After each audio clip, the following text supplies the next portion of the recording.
atau mendepozitkan 10% untuk sesuatu hartanah. Kita terima banyak panggilan ataupun pertanyaan daripada bakal-bakal pembeli atau pembida rumah lelong.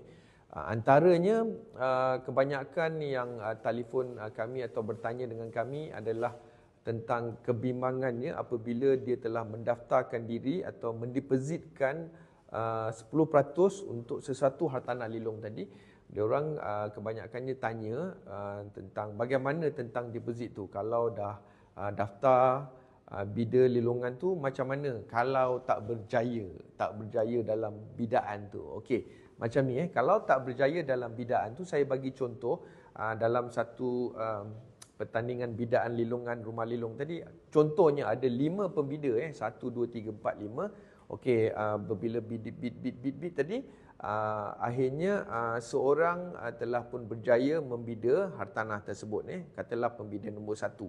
So ada 4 orang lagi pembida yang tidak berjaya mendapatkan rumah lelong yang tadi yang telah didaftarkan, dah bayar deposit 10% tadi. Okey, jadi keempat-empat pembida yang telah mendaftarkan diri, yang telah mendepozitkan 10% tu, jangan bimbang tuan-tuan dan puan-puan, kesemua deposit 10% tu akan dikembalikan.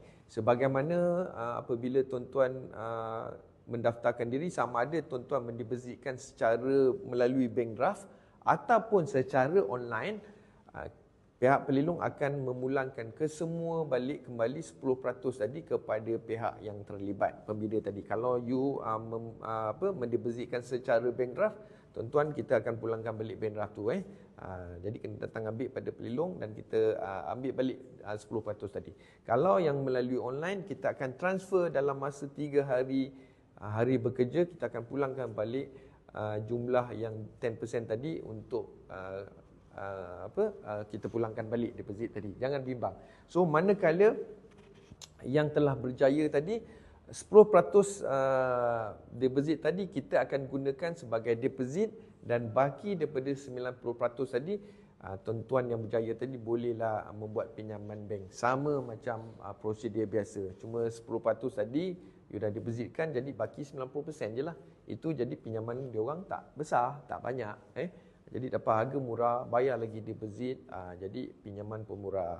Itu kita akan gunakan deposit tadi untuk tujuan pinjaman. Yang 4 tadi jangan bimbang, kesemua deposit tuan-tuan dan perempuan akan dipulangkan dalam satu kadar yang segera. Okey, itu antara soalan yang biasa kita terima lah. Bila diorang tanya, especially yang baru menyertai bidaan lelong lah.